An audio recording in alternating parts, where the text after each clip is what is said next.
Hey, virtual learners, happy Monday. Today is October 19th, 2020. Today, inside of your math journals, I'd like you to add the title, Addition and Subtraction of Decimals to the Hundredth Place. Yes, we did this on Friday. We are going to continue practicing today as well. Your objective today is we will solve addition and subtraction equation with decimals to the hundredth place. So in your journal, pause the video here, and on a new clean page, put today's title, Addition and Subtraction of Decimals to the Hundredth Place. You can also put today's date if you'd like, which is October 19th, 2020.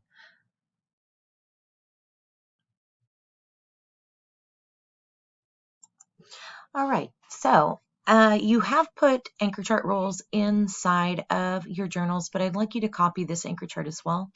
So pause the video here and make sure you get this written down with the examples as well. Adding and subtracting decimals. Rule 1, line up the decimals. Place values do matter, so make sure that your tens and your ones and your tenths and your hundredths place are all lined up. Rule 2, make sure that you drop down the decimal into your answer. Remember, it goes straight down. If all of your decimals are lined up and the values, place value homes are lined up, then step 3 is you make sure that any holes that might be in the equation are filled with zeros. And then the last and final step is you need to solve. Remember, when solving, you work from right all the way to left until you have added up every place value home. Make sure that you check your work and make sure that the decimal places are lined up, and make sure your zeros are put in for your place value holders, and make sure you check your symbol to see if you're adding or subtracting. Pause the video here and get that anchor chart copied in your notes.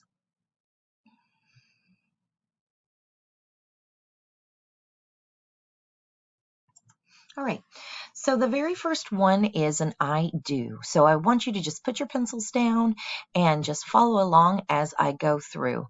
And as you see, my work is done on grid paper.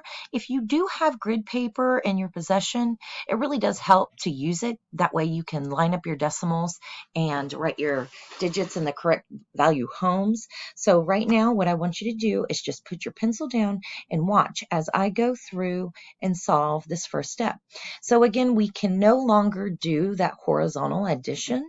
So the first step you would have to do is create the equation going vertically. And I'm going to go ahead and just put my decimal place right here.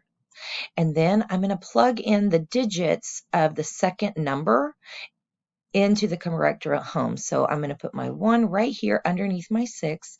I'm going to put my 5 under my 7. And I'm going to put my 4 underneath that plus sign, and I've done this part so far. Then the next part is I'm adding. So I need to remember I'm finding the sum. So I'm going to go ahead and copy the correct symbol there and write my equal sign. And because that plus is there, I am going to make sure that I put a place value holder of a 0 right here, 0. And that way, all of the homes have a number so I don't get messed up. And again, check your symbol. Make sure that you know what you're doing, whether or not you're adding or subtracting, because today they are going to be mixed up. And this one is adding. So I'm going to add 4 plus 0, which is 4. Then 7 plus 5 is 12. And this one I have to regroup and carry. So I'm going to add that one above. And then I add 1 plus 6 plus 1. 1 plus 6 is 7. Plus 1 is 8. And remember to drop down your decimal. It goes straight on down. So your answer should read 8 and 24 hundredths. Now, again, you did not need to pause the video here and write this one down. If you wanted to, you are more than welcome to write it down. It is just another example that will be in your notes, which helps you as well. Okay, let's move on. Here's a we do. So I want you to pause the video here and see if you can do this next one on your own. Pause the video here and see if you can write down. It reads 7 and 87/100 minus 3 and 9/10. So go through your steps and see if you can get this equation written down. Okay, so you should have something that looks similar to this. You had 3 and 9/10 should have been moved under 7 and 87/100. This is because 7 and 87/100 is a larger value number, and when subtracting, you have to make sure that that larger value number goes up to the top. Then make sure that your decimal places are lined up. You can go ahead and drop that all the way down. Then make sure you put a 0 for that place value holder, and then we are subtracting. So you have 7, you take nothing away. That one is easy. It's a 7.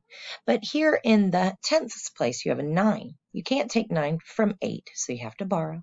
Your 7 becomes a 6, and your 8 becomes 18. And when you take 18 minus 9, you get 9. And 6 minus 3 is 3. So check your answer. You should have 7 and 87/100 minus 3 and 90/100 equals 3 and 97/100.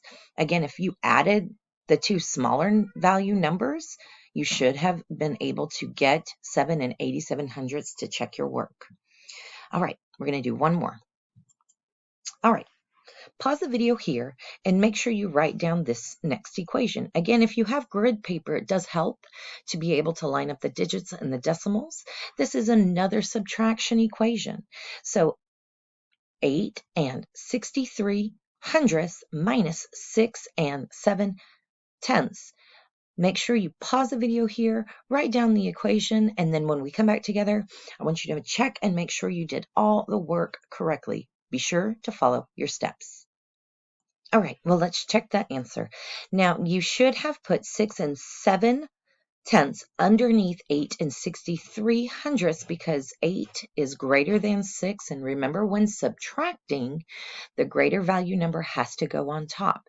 Then you should have had a 0 in the place value holder, so it now is 6 and 70/100 for your subtraction purposes. And again, we start in the right and move our way to the left. Make sure you drop down that decimal and simply just subtract. 3 minus 0, you should have gotten a 3. You can't take 7 from 6, so you have to borrow. Your 8 becomes a 7, and your 6 becomes 16. And 16 minus 7 is 9. And then 7 minus 6 is 1. So if you added 1 and 93/100 to 6 and 70/100, you will get 8 and 63/100. That is the inverse operation to check to make sure that your work is correct. If you did something wrong, you didn't regroup correctly, be sure to go back and fix that. If you need to rewatch these, you are more than welcome to do that as well. All right, last part. The exit ticket for today is just one problem. It is 9 and 4/10 plus 9 and 4/100. I want you to write this down in your journal and line up your decimals and check your work and send me a picture of your work that is there before you head to your independent practice. Your independent practice, again, you can do these all on the same page.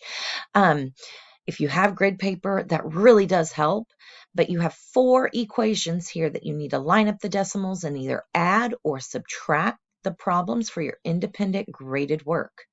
If you get finished and you have extra time with inside of our math block, or you feel you need extra practice, on your independent practice, there is another slide that says extra practice, which is another 6 addition and subtraction word problems that you can practice as well. Again, before you do anything else, practice that exit ticket. And remember, I am going to be checking in with virtual learners here in just a bit after our lunchtime. So if you are stuck or confused, when I check back in with you this afternoon I think it's at 1:15 to 1:45 is when I'm scheduled to do that. So I'll check back in with you guys then. Just make sure that you know what questions that you need asked so that you can ask me and I can help you the best way possible. Again, exit ticket, then independent practice. If you feel like you need extra work, it is there for you. And that's it for today. Again, if you need to rewatch this video, go ahead and do it. When I ask you to pause it, make sure you paused, make sure you wrote down your work, and good luck. And I'll see you guys here in just a bit.